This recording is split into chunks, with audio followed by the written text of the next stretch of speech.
Добрый день, уважаемые жители республики. Меня зовут Романов Виктор Дмитриевич, министр строительства Республики Саха-Якутия. Сегодня выступаю на прямом эфире на наших площадках при содействии Центра управления регионом. Сегодня мы будем обсуждать вопросы, связанные с новой программой переселения граждан из аварийного жилищного фонда. Также поговорим по переселению из так называемого 17-го квартала города Якутска. В целом хочу отметить, что вопросы, знаете, как задавать, да, здесь в комментариях прошу оставлять. Я на интересующие вопросы постараюсь ответить.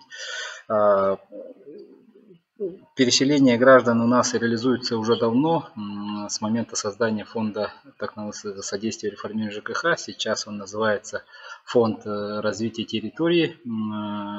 Заканчивается у нас 2025 годом большая программа, второй этап так называемой программы переселения, которая у нас охватывает порядка 1 100 000 квадратных метров аварийного жилищного фонда. Должны расселить 60 000 человек. Это очень много, практически, да, из миллиона получается 6% населения, которое будет охвачено. На текущую дату у нас расселено свыше 40 000 граждан из 740 000 квадратных метров аварийного жилищного фонда.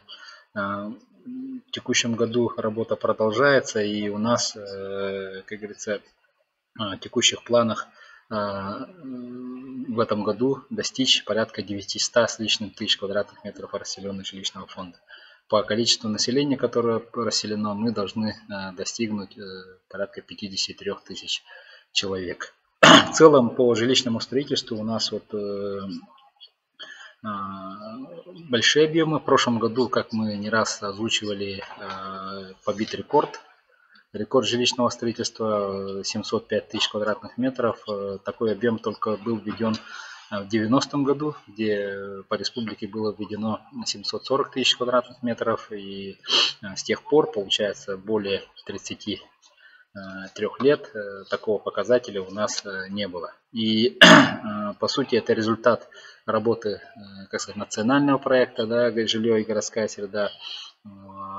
Как вы знаете, это у нас проекты в свое время в 2019 году были инициированы президентом России Владимиром Владимировичем Путиным. И, соответственно, данный толчок именно по поддержке жилищного строительства дал возможность нарастить объемы жилищного строительства до таких показателей. Также мы применяем новые механизмы реализации жилищного строительства. Запущен 3 года назад механизм комплексного развития территории. У нас комплексный подход применяется в городе Якутске, в городе Нерюнгри. Есть ряд объектов, которые мы планируем запустить в текущем году по городу Якутску, по городу Алдан. То есть, в этом направлении идет большая работа. Если говорить по итогам реализации о текущем статусе программы переселения, у нас с 2019 года введено в эксплуатацию 244 многоквартирных дома общей площадью порядка 390 000 квадратных метров. В текущем году мы планируем ввести в эксплуатацию 93 многоквартирных дома, у которых общая площадь составит 150 000 квадратных метров. То есть, достаточно много домов. Географический охват практически всех районов у нас республики. К сожалению, конечно, у нас есть сложности строительства в арктических районах, да, по программе переселения, но тем не менее в ряде районов у нас активно такое строительство ведется. Несмотря на сложности, мы это регулируем соответствующими стоимостью квадратного метра, да, чтобы в наших арктических районах новое жилье строилось. Есть населенные пункты, муниципальное образование, которые уже на текущий момент завершили программу расселения. Это у нас городской округ Жатай, Булунский район, Верхнеуличский, чуть-чуть осталось, да, буквально там выполнение на сегодня составляет 99%. По городу Якутску 98%, Горный район 96%. Ну и есть, как я сказал, к сожалению, районы, где у нас реализация программы отстает. Это в основном северные районы, Лено-Бутантайский, Нижнеколымский, Анабарский. Вот по ним еще предстоит достаточно большой объем процентном исполнении выполнить. По городу Якутску у нас остались только судебные разбирательства, то есть есть много граждан, которых не выявлены, хотя собственность зарегистрирована и имеются данные, что люди, они, как сказать, здесь проживали, да. Есть люди, которые не согласны с теми предложениями, которые в рамках законодательства предлагается на расселение, либо компенсация, либо там жилое помещение, которое в рамках социального найма предоставляется. Но вот есть судебные разбирательства. В прошлом году, когда обсуждали на уровне президента России мастер-план города Якутска, у нас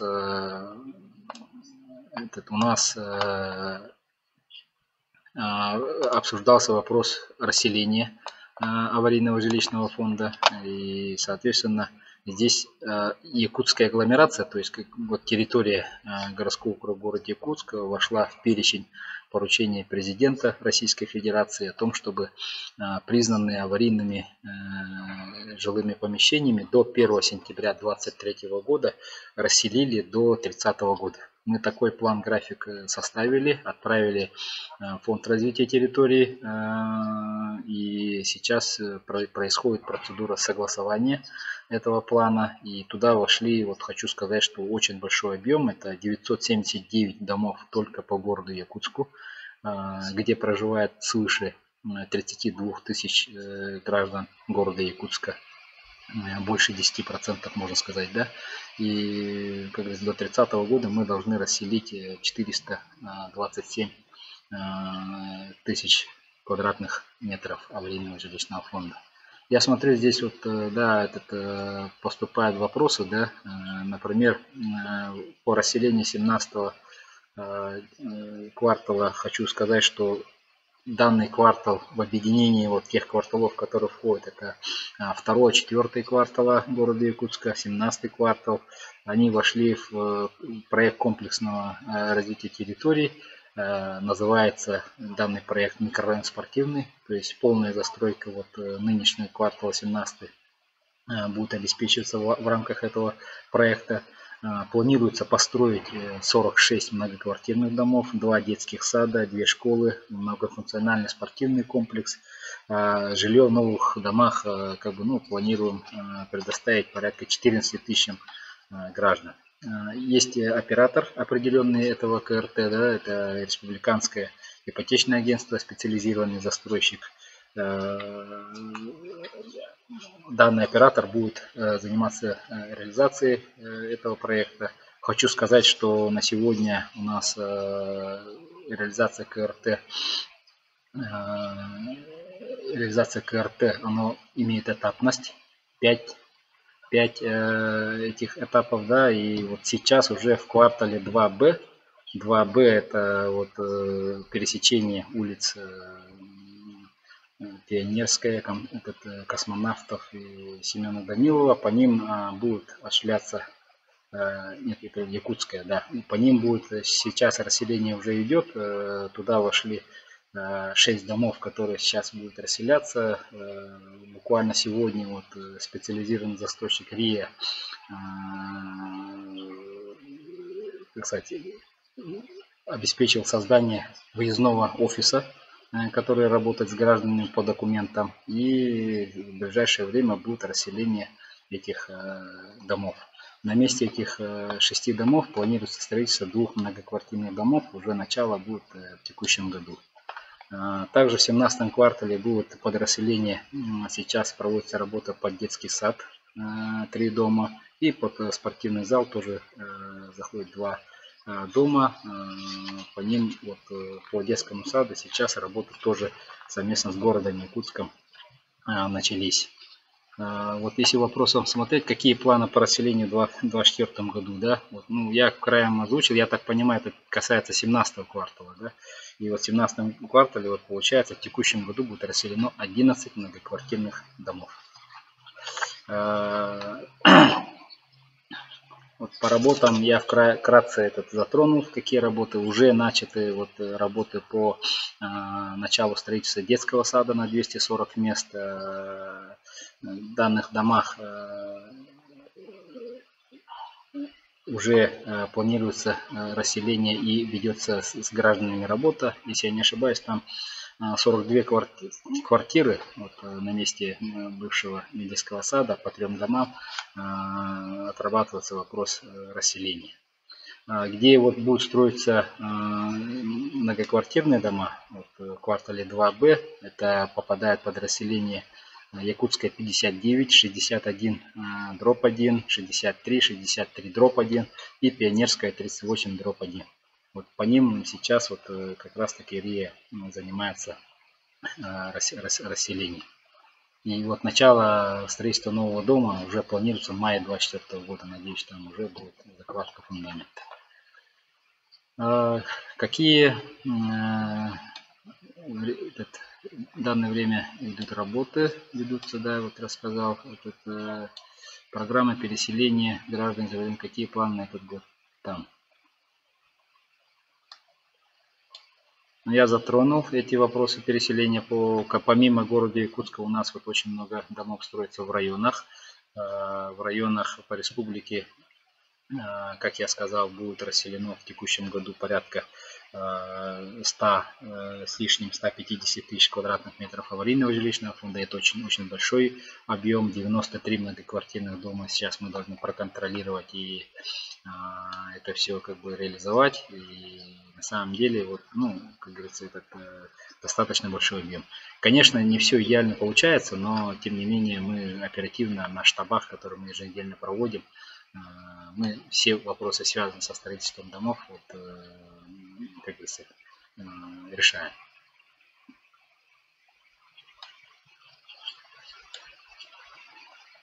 Вот завершение программы расселения, как я отметил, вот в Жатае было, да, и вот Жатай, он, как сказать, в свое время принял очень хорошее решение, да, вот квартальная застройка, и также вот применены технологии строительства применением энергосберегающих домов. И поэтому там вот комбинация этих технологий позволила сейчас создать комфортные условия, и люди сейчас проживают, как говорится, в энергосберегающих домах, которые позволяют и в том числе экономить по содержанию. Переселят дома 86-го квартала. Вот можно ли получить компенсацию? Компенсация, ну в целом хочу рассказать, что у нас два способа, да, расселения. Это дома, жилые помещения, которые находятся по социальному найму, жилые помещения, которые находятся в собственности. Соответственно, те граждане, которые проживают по договорам социального найма согласно жилищного кодекса, получают другое жилое помещение, разнозначное площади и условиям, то есть благоустройство, да, применимо к данному населенному пункту. По-простому, если, допустим, гражданин проживает 50 квадратных метров, например, там двухкомнатное, трехкомнатное жилое помещение, он получает такой же комнатности, такой же площади, не менее такой площади жилого помещения по договору социального найма. Если это собственник, то у него рассматривается вопрос наличия второго жилья, если есть второе иное жилое помещение, и это жилье является как бы, ну, вторым у него, да, соответственно, ему выплачивается компенсация. Если, как говорится, эта компенсация не согласен, то обговариваются условия переезда в другое жилое помещение, но при этом здесь ключевую роль играет стоимость компенсации, стоимость оценки, то есть старое жилое помещение оценивается, и в эту оценку включаются все затраты, связанные с переселением, изменением места жительства, плюс оценочная стоимость жилого помещения, и по долям вот, общая площадь общедомового имущества и доля земельного участка, который входит, как говорится, под домом расселяемого многоквартирного дома.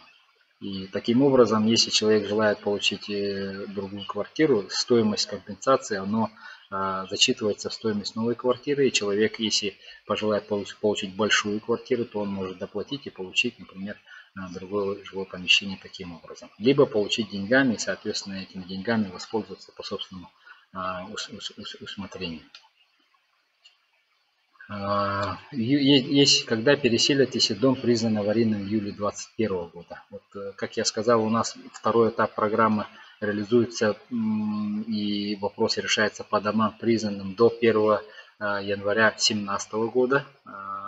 И сейчас у нас сформирован перечень в целом по республике аварийных домов, признанных после 1 января 2017 года, но и дома, признанные, вот, например, в 2021 году, они попадут в эту программу, но федеральным центром пока еще не анонсирована, так сказать, не доведена крайняя дата признания домов, которые будут входить вот в третий этап, грубо говоря, программы, да, который будет реализован до 2030 года. Там у нас порядка, если мы говорим до конца 2023 года, у нас общий объем аварийного жилищного фонда составляет 1 300 000 квадратных метров. Очень большой объем, то есть больше значительно, чем второй этап, большой этап программы. И, соответственно, так сказать, и финансовых ресурсов, и в том числе и ресурсов строительства понадобится очень много.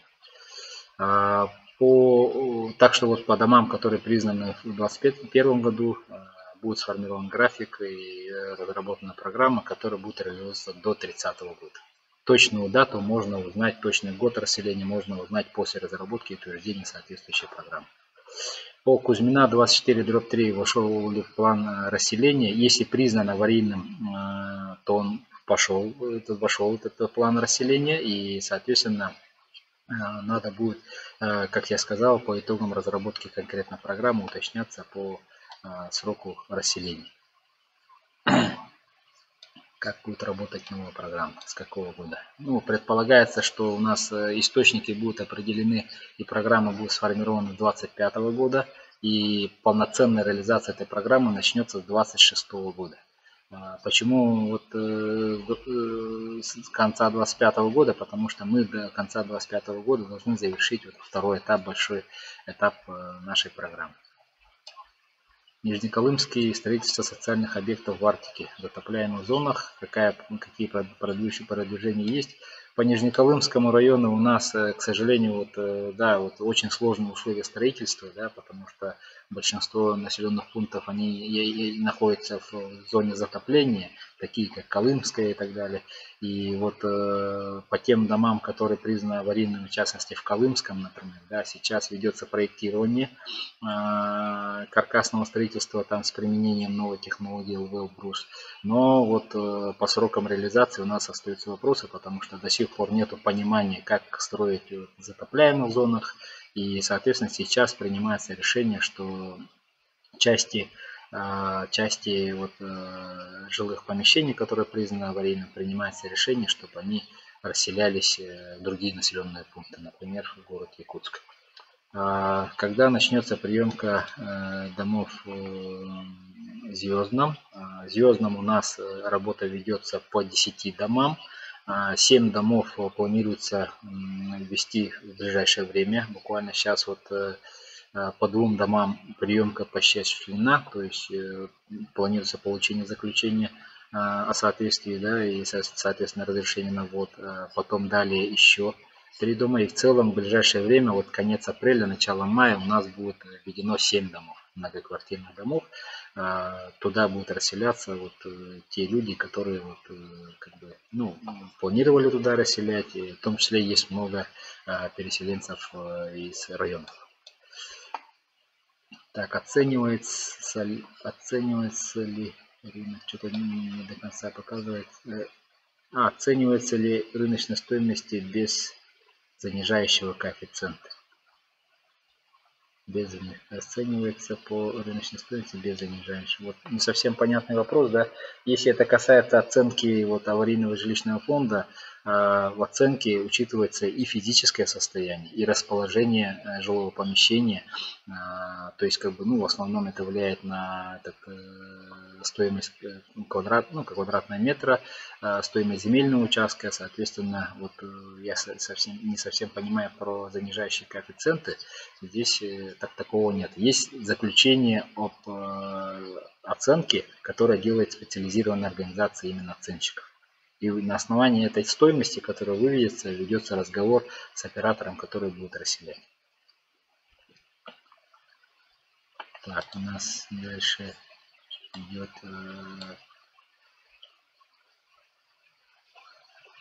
планово-стабильные графики, да, об этом мы проговорили.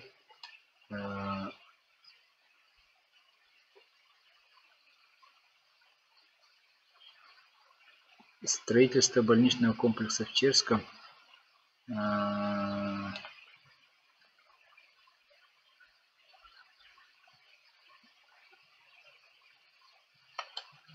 Да, отсыпка, ну как по-простому отсыпка может быть, да, применена, при этом, как говорится, возникают сложности. Вот, это не просто отсыпка, оно должно отвечать нормам обеспечения безопасности данного объекта при возникновении подтопления. Да, то есть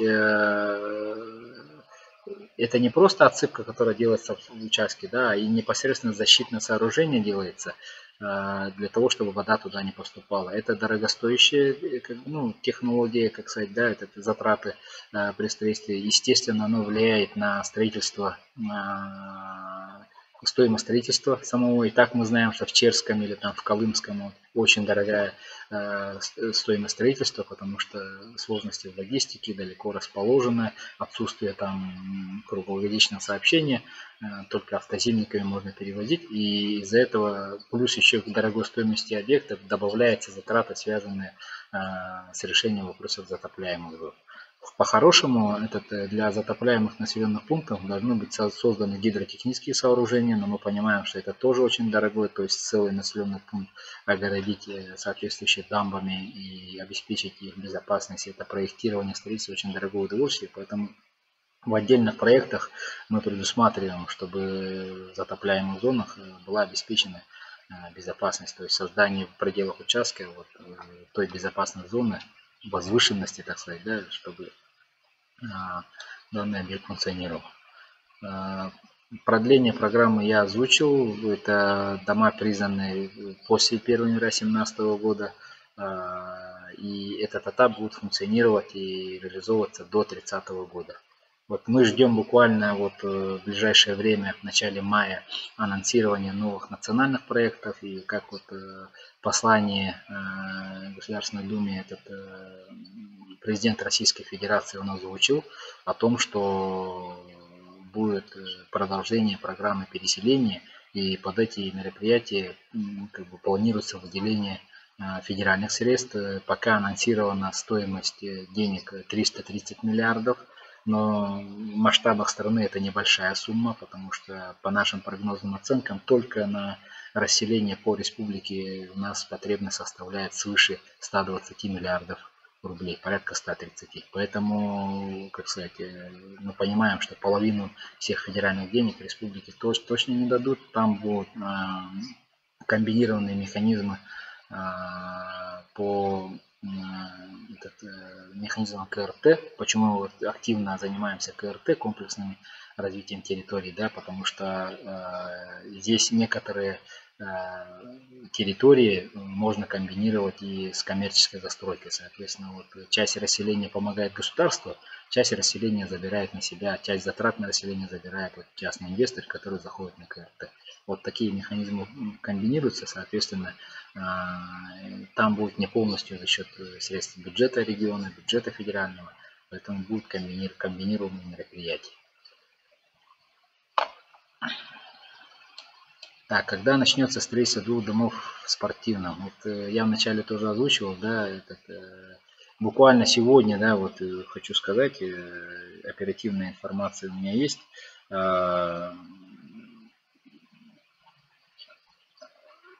Офис выездной СЗ РИА был сегодня сформирован, начал работу, и уже сегодня вот 9 человек посетили выездной офис, 8 консультаций по первичным, и один гражданин донес документы, да, после первого приема на той неделе, в четверг. То есть как бы работа идет, и вот начало строительства будет, как вот ранее было анонсировано, в мае месяце. Начнется закладка первой сваи, так сказать, будущего многоквартирного дома.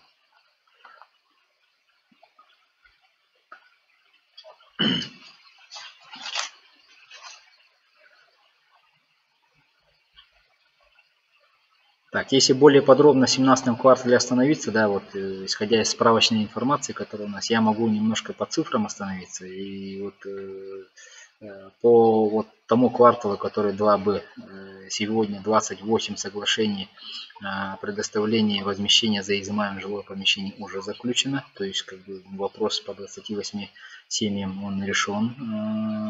19 соглашений в виде предоставления жилых помещений в секторе С квартала Звездный тоже заключено. И вот 9 из 28 получается, да, 9 соглашений в денежной форме не заключен. То есть как бы работа ведется, и граждан я призываю, как сказать, с выездным офисом отработать, для того, чтобы чем быстрее документы отработаете и вот оценку проведете и соглашение соответствующие обязательства заключите, то соответственно как быстрее будет вопрос решаться по переселению. По соглашениям, да, об изъятии, там с учетом того, что КРТ республиканская, то есть контролирует правительство республики, эти квартала развития территории, например, по спортивному, соответственно, все соглашения по изъятию, они заключаются многосторонние, и одним из подписантов для того, чтобы все равно эту ситуацию контролировать, соглашение и подписывать Минстрой. Лично я по соглашениям по изъятию тоже подписываю, чтобы, как говорится, все условия изъятия они были, так сказать, соответствующие, как и гарантия перед гражданином, что его расселят, как говорится, в нужное время. Под детский сад у нас, как я говорил, попадает Жарницкого 40-42, Пионерская 8/2. Там 42 документа граждан тоже в расселении. Это расселение сейчас осуществляется через ДЖО, Департамент жилищных отношений. Да, вот мы перечислили городу Якутску соответствующие деньги на расселение. Порядка 240 миллионов рублей, как бы на перспективу, да, на расселение. И, соответственно, по этим затратам у нас как бы, город Якутск отрабатывает. Планируется ли посетить Нижнеколымский район? Ну, пока в ближайшее время не планируется, но если будет повод поехать, то я обязательно поеду.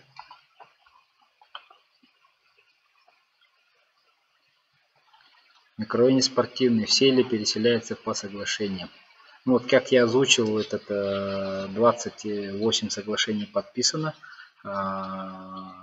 Если какие-то несогласия будут, ну, в том числе и, наверное, в судебном порядке будут разбирательства, потому что, как говорится, все равно есть граждане, которые с какими-то условиями согласны, считают, что немножко по-другому должно быть, но это все регулируется в судебном порядке. И здесь практика вот расселения, в том числе судебных дел по расселению, достаточно, и поэтому там, как сказать, более-менее понятно, хочу сказать.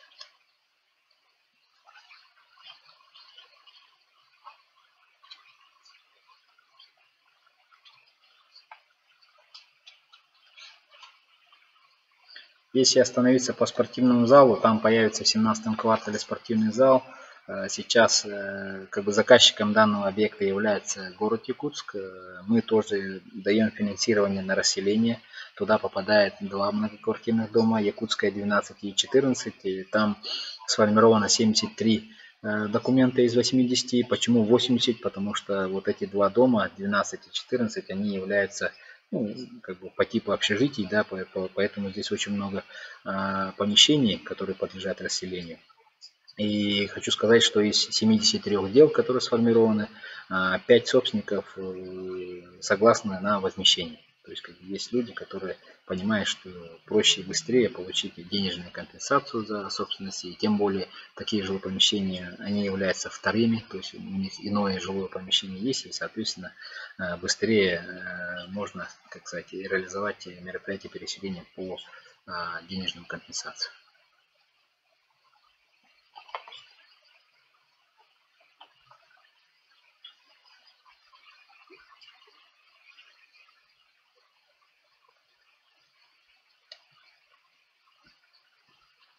Так, я хочу сказать, что, естественно, как бы у нас на повестке, так сказать, вопросы переселения граждан из аварийного жилищного фонда находятся на особом контроле, то есть как бы волнует много граждан, да, и поступает очень много обращений, вот, министерства, муниципальное образование, правительство, и, как говорится, мы стараемся в каждом обращении как бы подготовить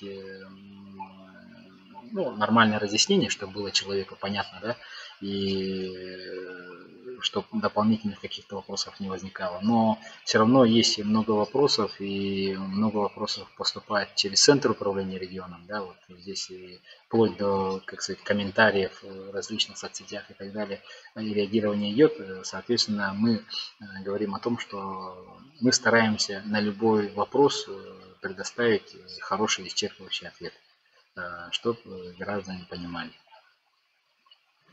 И ЦУР здесь у нас, Центр управления региональной республики, тоже играет большую роль, как сказать, обратной реакции на это обращение граждан.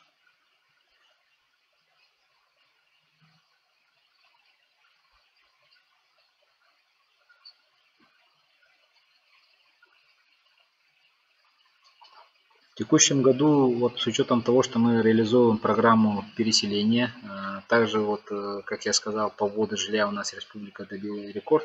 В текущем году у нас планы не менее прошлого года, то есть не менее 705 тысяч квадратных метров жилья.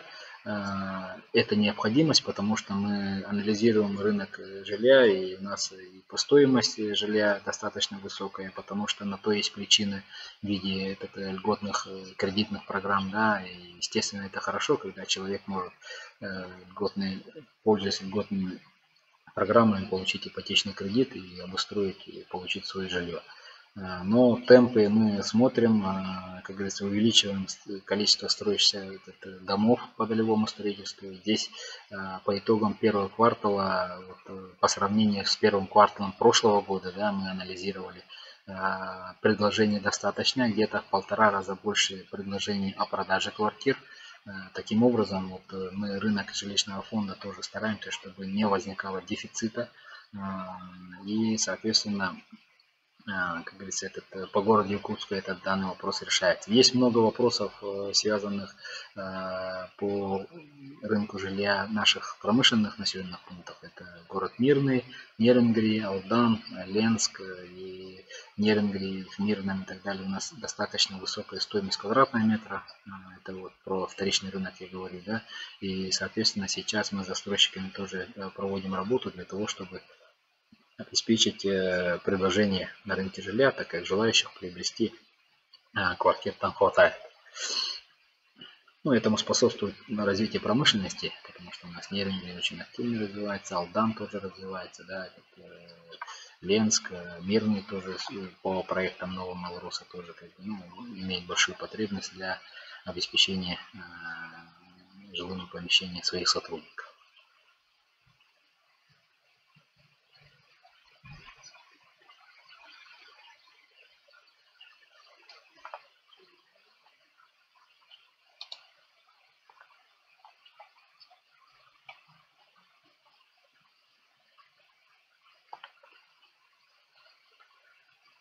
Так.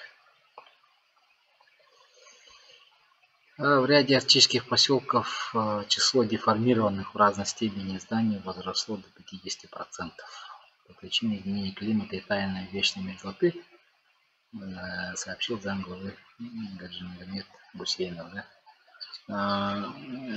Ну, хочу сказать, что влияние климата оно есть, потому что мы наблюдаем это при проектировании, при строительстве, когда мы изыскания делаем и проектируем своими фундаменты. Как бывший проектировщик скажу, что вот, допустим, условия проектирования, которые были там лет 15-20 назад, они сейчас вот очень сильно поменялись, и проблемы по грунтам сейчас возникают по каждому второму объекту, да, и соответственно, наверное, можно сказать, что у нас влияние мерзлоты есть, то есть как бы, ну, глобальное потепление, так сказать, да.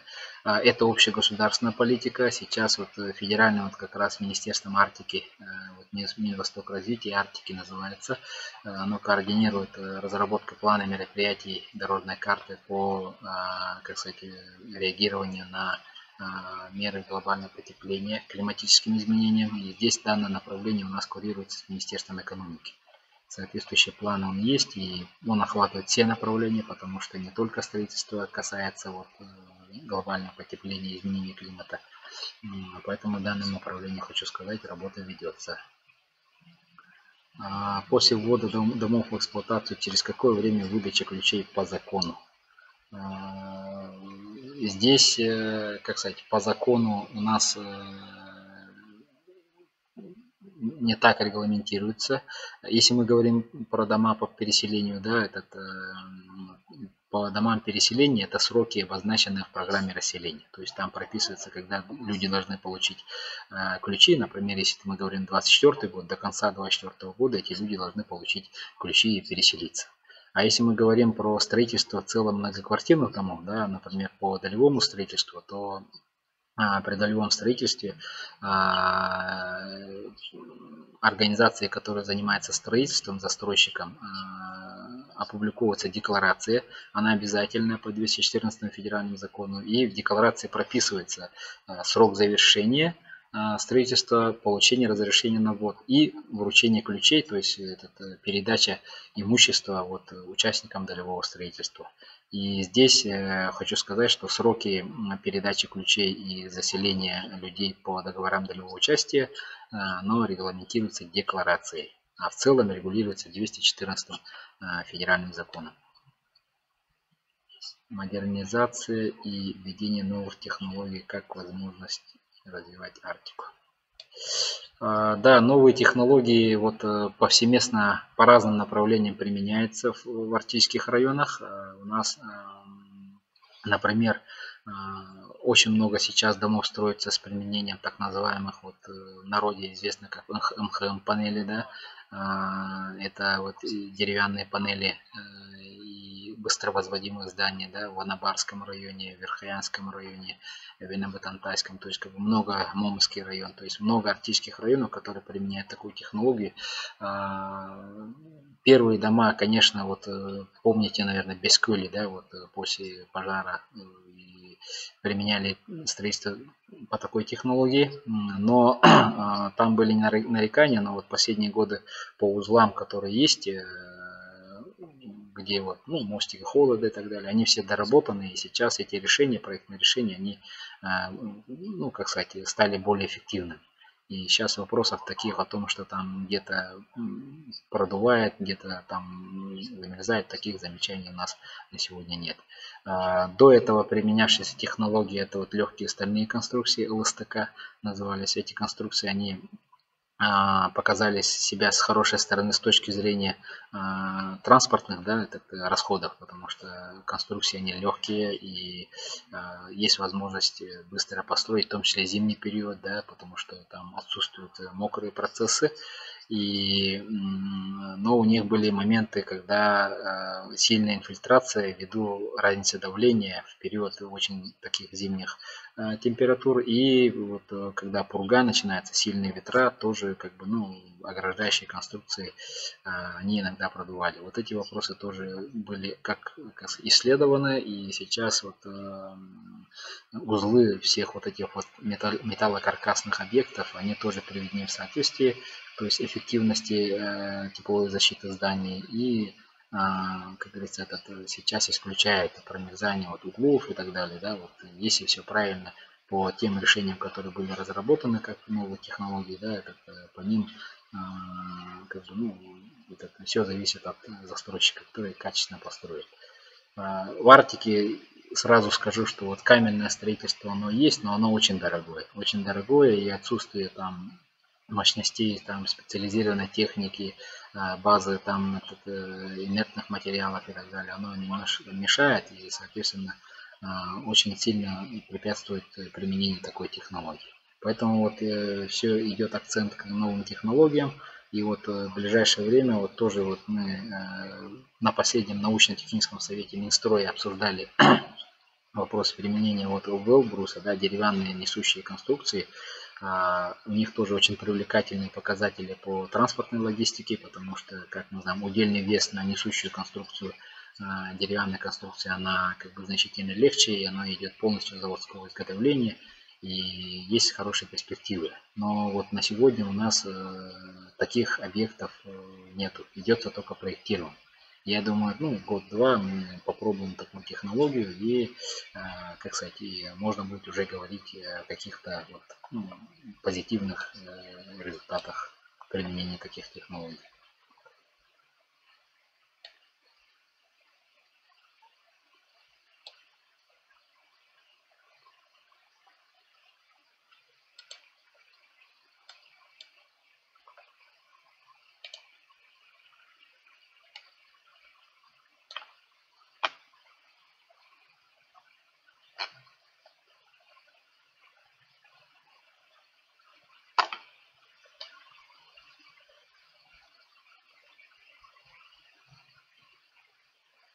Так, вопросы?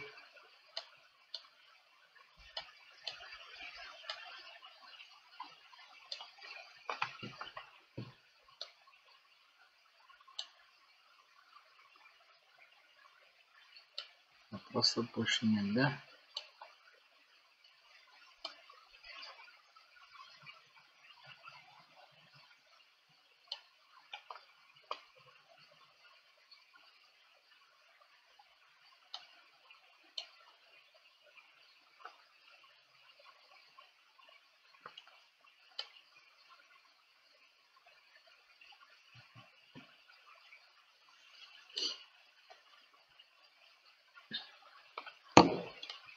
Так, смотрю, этот вопросы исчерпаны, да? Вот все вопросы, которые у нас в комментариях зашли, я постарался ответить. Еще раз повторяюсь, если какие-то вопросы есть непосредственно по конкретным адресам, в принципе, можно обратиться письменно в министерство, и мы постараемся как бы исчерпывающий ответ дать.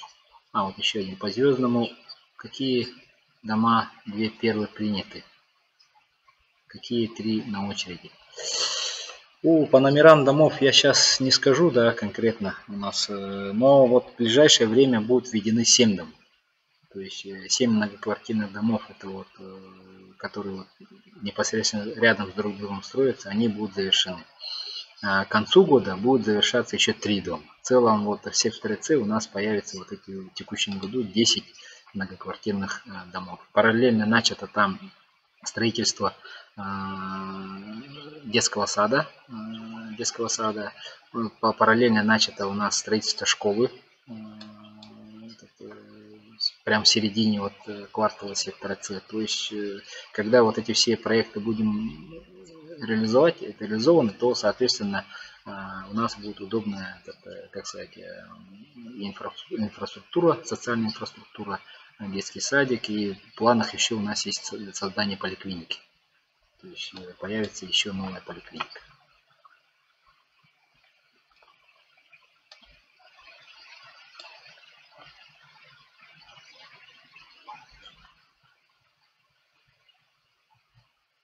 Так, ну, постарался ответить на все вопросы, которые поступили, да, и в целом изложить информацию по расселению от 17-го квартала, с целом реализации программы переселения в республике, как новая программа у нас начнет работать и так далее. Как говорится, если есть вопросы, то обращайтесь по каналам ЦУРа, по каналам Минстроя, письменно, различными способами постараемся дать ответы на все ваши обращения. Поэтому всем спасибо за внимание. встретимся еще как-нибудь на наших прямых эфирах на площадке ЦУРа. Всем спасибо. До свидания.